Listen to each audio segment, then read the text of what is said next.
Sekarang tuan-tuan faham tak kenapa ramai sangat yang meroyan di dalam Perikatan Nasional, dan kenapa Perikatan Nasional tak nak buat kerajaan perpaduan dengan Pakatan Harapan? Sekarang dah faham kan? Kenapa kerajaan ataupun Perikatan Nasional ni tak nak bentuk kerajaan perpaduan ataupun tak nak bersama dalam kerajaan perpaduan yang ada?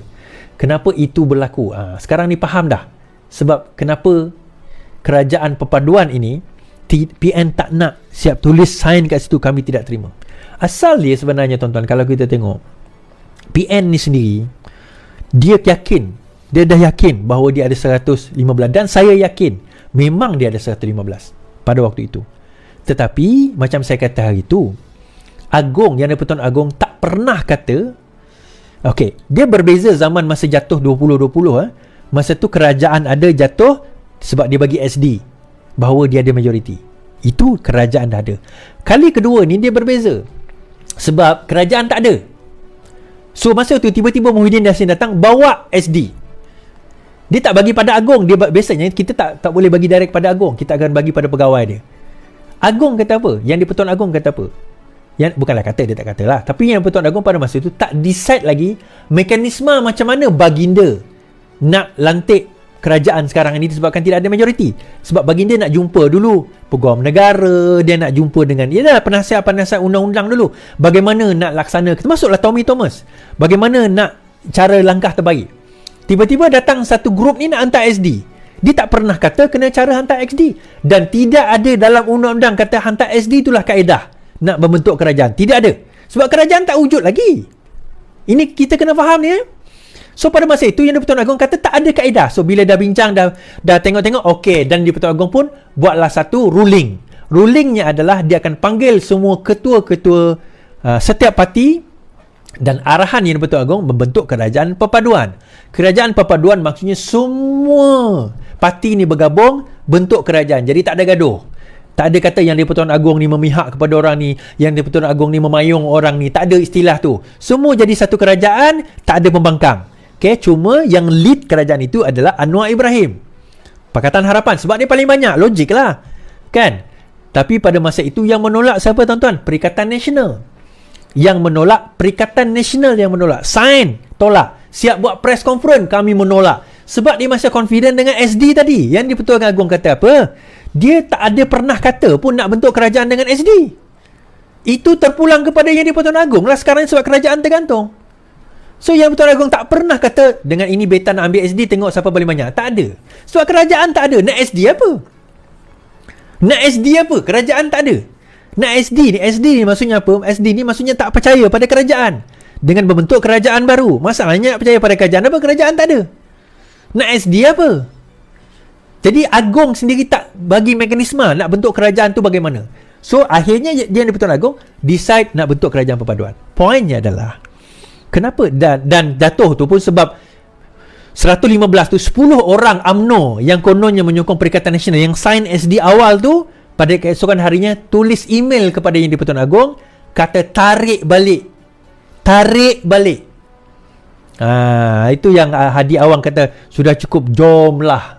Jomlah itu dah cukup, dia kata. 10 orang tu dah tarik balik. 115 tolak 10 tinggal 105. Tak cukup. So UMNO tu 10 orang tu dah tarik balik. Siapa 10 orang tu? Biarlah rahsia, tuan-tuan pun tahu siapa. So akhirnya apa yang berlaku? Kerajaan tak dibentuk dengan cara itu. Yang di-Pertuan Agong tak risau. Aku dah bagi kau offer, engkau yang tak nak, yang kau pergi sekarang ni mengacau tu kenapa? Kenapa mengacau tuan-tuan? Ini tadi kita sebut 92.5 bilion itu rupanya majoriti projek itu diberikan secara rundingan terus. Dan ada di antara kontraktor tu, termasuk yang berjumpa yang saya dengar sebagainya, mengatakan mereka dah bagi duit untuk pilihan raya. Sebab pilihan raya dekat. Mereka dah bagi duit untuk pilihan raya. Ini bukan saya sebut. Dalam SPM sebut juga. Saya pun sebut juga. Ada orang cerita. Dia dah bagi duit. Dia dah bagi duit. Kontraktor ni dah bagi duit. Tapi dia bagi dana, kononnya dana pilihan raya. Dengan jaminan untuk mereka menang. Dan kalau mereka menang, maka projek-projek tu mereka akan dapat lah. Yang meroyannya tuan-tuan, sebab projek-projek tu tak dapat. Itu yang meroyan tu. Kenapa dia meroyan? Projek tu tak dapat sebab orang yang mereka, the horse that they bet on sekarang ini sudah kalah. Parti mana parti mana tu tak penting. Tuan-tuan boleh tengok sendiri mana agensi yang dapat dana paling banyak. Tuan-tuan carilah. The horse that they bet on is now dah lost, dah kalah. Kalau mereka bersama dengan Pakatan Harapan membentuk kerajaan perpaduan, bayangkan tuan-tuan, Anwar Ibrahim jadi Perdana Menteri.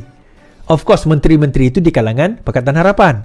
Kalau Perikatan Nasional masuk dalam tu, kena makilah dia dengan kontraktor-kontraktor tu. Kena makilah dia dengan kontraktor-kontraktor tu. Bukan ke kami ni sebelum ni yang bagi duit pada engkau, kau jadi kerajaan, sekarang jadi kerajaan kami tak dapat apa pun, duit dah keluar ni.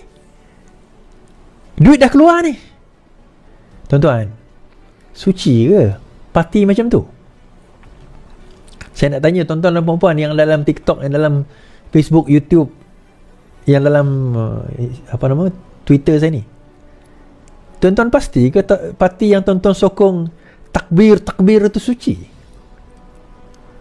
Sebab itu bila Datuk Seri Anwar kata ada di kalangan mereka mengambil dana daripada judi,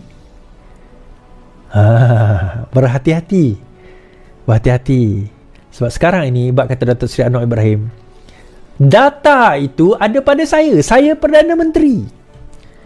Data itu ada pada saya. Saya boleh tengok dan cari sendiri data itu sekarang. Dulu dia pembangkang, dia tak boleh tengok data di dalam kerajaan. Sekarang ini dia dah duduk dekat kerajaan. Dokumen-dokumen itu semua dah ada. Sebab itu orang pastrol kan, meja Anwar bersepah dengan dokumen-dokumen. Meja dia orang bersih je. Nak tunjuklah bahawa sebenarnya dia orang ni dah buat laksana kerja dengan baik, dah bersih ni. Anwar nak tunjukkan the amount of work yang dia nak buat. Bukan nak cari kesalahan sahaja tuan-tuan. Kena cari kesalahan tu. Sebab dia nak kena tampal, tampung dan tompang balik. Lompong-lompong, orang kata lobang-lobang yang telah digali oleh kerajaan sebelum ini. Dia nak kena bersihkan balik tu. Dan tuan-tuan, salah satu kenaikan harga inflasi ini berlaku disebabkan oleh korupsi, disebabkan oleh salah guna kuasa. Cost, ni macam ni lah, cost of doing business naik, harga barang akan naik lah. Nak dapat projek kena rasuah, konon-kononnya untuk pilihan raya. Bila nak dapat projek untuk rasuah, duit rasuah tu tuan-tuan ingat siapa bayar? Tuan-tuan saya lah yang kena bayar. Betul? Rasuah dia dah ada kos. Contohnya kos dia 10 juta, dia nak rasuah 1 juta. Kos dia jadi bukan 10 juta, kos dia 11 juta.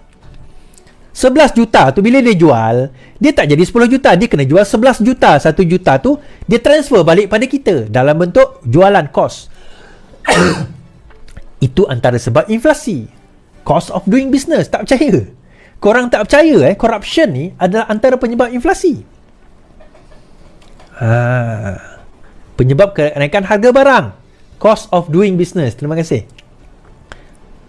Hakikat. Kau percaya tak percaya?